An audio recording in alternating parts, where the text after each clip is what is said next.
Copinchas, província de Yamagata, Japão. Mais ou menos no norte e nordeste do Japão existe o monte Kokuzo.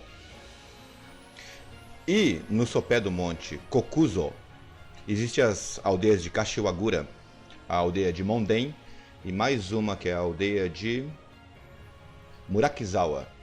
Essas 3 aldeias são palco da lendinha de hoje.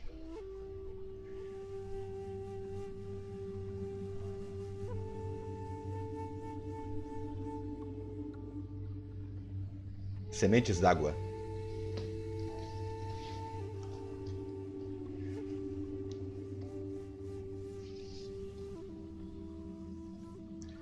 Cupinchas. Há muito e muito tempo no Japão antigo, nessa região dessas 3 aldeias, passavam 2 rios que alimentavam essas aldeias que viviam de agricultura. Um deles o rio Su, um grande rio que passa ali perto. Porém, o rio tinha um pequeno problema, um grande problema na verdade. Ele se misturava com as águas termais do onsen de Zao, que ficava ali perto. A água ficava contaminada. Esse rio ficava no leste. No lado oeste havia um outro riacho, bem fininho, com pouca água e bem raso. Essa água era potável. Esse é o nosso protagonista da história, Yozaemon. E como vocês podem ver nas imagens, é assim que carregavam água para a plantação de arroz. E assim subsistiam. Um sério problema de água, viu? Faltava água nessa região. Bastante seca no passado, diziam, né? E como vocês podem ver na imagem, a terra sugava essa água e se evaporava em instantes com o calor. Pois bem, com tantos problemas de água, era de se esperar que em um momento de mais seca, de estiagem, o pior poderia acontecer, e o pior realmente aconteceu. Certa feita, o rio secou, o rio de água potável secou. Todos entraram em desespero, não tinham como regar as plantações de arroz, que viraram praticamente poeira. Yozaemon, membro dessas 3 vilas, de uma dessas 3 vilas, preocupado e desesperado, tomou uma resolução. Ele decidiu peregrinar cerca de 500 quilômetros na canela, gente, até Hakone, província de Kanagawa, bem longe, viu? Peregrinou por 10 dias para pedir água a Myojin-sama, o deus iluminado lá de Hakone. Logo depois que ele saiu nessa jornada, ainda na província de Yamagata, perto do mar, ele viu algumas crianças em uma atividade no meio da tarde. Ele estranhou aquela criançada naquele burburinho, aquele bolinho de crianças, né? E se aproximou. E aí que ele viu que as crianças estavam maltratando uma serpente branca. É claro, né? Bondoso como era Yozaemon, ralhou com as crianças, que não adiantou de nada. Esse é problema nosso, nem te conheço, cara. E aí ele pensou, tem razão.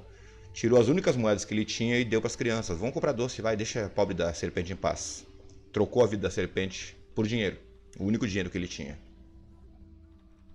Depois ele... serpente, se cuida aí, viu? Não se mete em encrenca, tá? Faz de tudo para não se meter em encrenca. Deixou a serpente ir embora. Já viram o calibre da pessoa que ele é, né? Depois de 10 dias de viagem, ele chegou na região de Hakone, província de Kanagawa, ponto turístico hoje em dia no Japão. E aí ele começou a perceber a diferença geográfica e como havia água na província de Kanagawa e província de Shizuoka. Hakone fica bem no meio, viu? E nossa, aqui tem tanta água pura, potável, límpida, e a minha terra tem tão pouca água. Não é justo. Isso aqui não é justo. Assim que ele chegou na montanha de Hakone e chegou até o templo, um pequeno templo de Myojin-sama, uma deidade, uma divindade local muito antiga, que não pertence exatamente ao budismo e tampouco ao shintoísmo.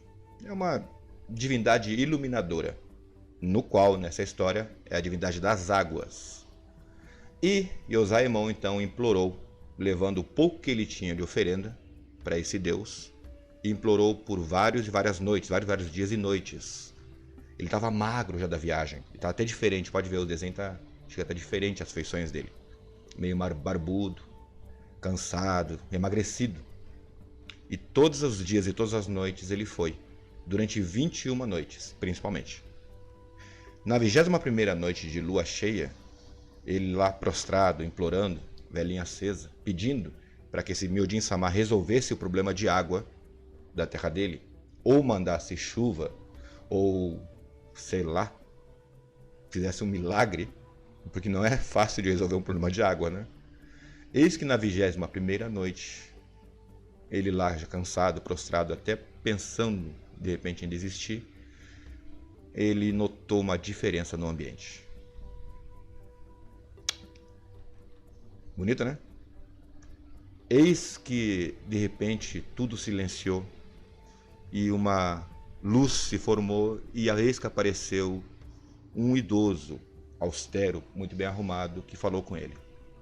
Yosaemon, tu tocou meu coração pela tua perseverança e pela tua bondade.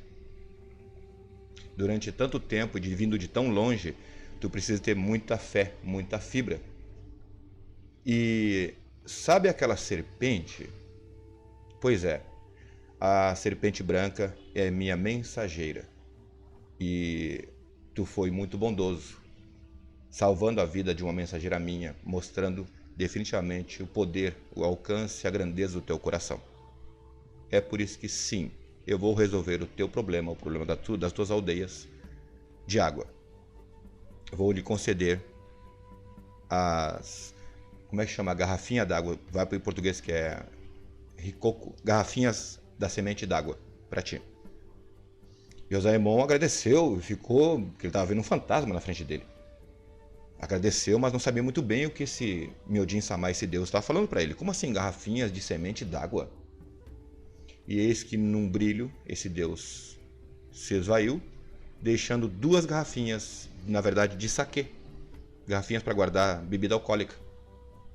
Yosaemon estranhou tudo aquilo, sacudiu e viu que havia água dentro dela, dessas garrafinhas. E ele só pode ser verdade. Sementes d'água. Ele agradeceu mais que pôde, pegou essas garrafinhas e se empirulitou, voltando para a terra dele. 15 dias. Demorou mais tempo para voltar, viu? Praticamente correndo, mas demorou 15 dias até chegar na terra dele. E é aqui que a coisa fica um pouco caótica, viu, Cupenches?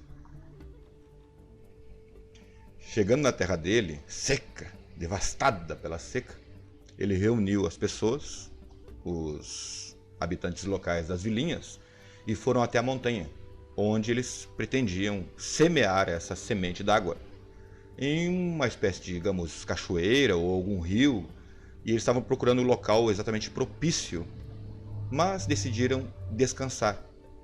Foi quando derrubaram a garrafinha, uma das garrafinhas, e as sementes d'água rolaram ribanceira abaixo, formando isso que vocês estão vendo na imagem, Cupenches.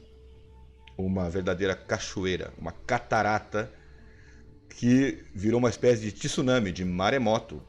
Era muita e muita água, inundando aquela parte ali onde eles estavam. Destruindo boa parte também das plantações daquela região ali. Mas não foi de todo tão ruim, porque formou um lago. Eu acho que é o maior lago da província de Yamagata. Lindo, né? Esse era o poder da semente d'água. A garrafinha inteira formou um dos maiores lagos da província, se não o maior lago da província de Yamagata. E uma cachoeira. Hoje essa cachoeira não existe mais, tá? O nome do lago vai aparecer aqui, que eu esqueci. Eu fiz essa lenda semana passada. Não vou lembrar do nome. Qual o nome do lago mesmo? Era Onuma. Hataya no Onuma. O lago Onuma aqui no ocidente é o Hataya no Onuma. O grande lago de Hataya. Bom, Yosaemon então viu que funcionava, né? E já tinha suprida a falta de água. Ele pegou então a garrafinha restante e começou a procurar locais nas montanhas onde ele pudesse semear essa água. E cada vez que ele derramava o conteúdo da garrafinha, formava uma lagoa. Ou uma laguninha, pequenas e grandes. E assim ele foi semeando, chegando ao todo Bonitinho, né? Um total de 48 lagoas na província de Yamagata. Deixa eu ver se acho que aqui está no final, estamos chegando no final da lendinha. Os 48 lagos, na verdade não exatamente de Yamagata, da região aí onde aconteceu, teria ocorrido essa lenda, teria ocorrido esses eventos. Os 48 lagos de Shirataka, da província de Yamagata. E eles resolveram finalmente os problemas de água que havia ali naquela região. 48 lagos de Shirataka, o Shijuhachi no Ma, no qual existem de verdade, como vocês podem ver nessas fotos para finalizar a lenda. As laguninhas e as lagoas, lagoas pequenas, grandes e médias, todas elas supostamente semeadas por esse bondoso homem no Japão antigo. 48 lagos de Shirataka, província de Yamagata. Bonitinha a lenda, né, Cupinchas?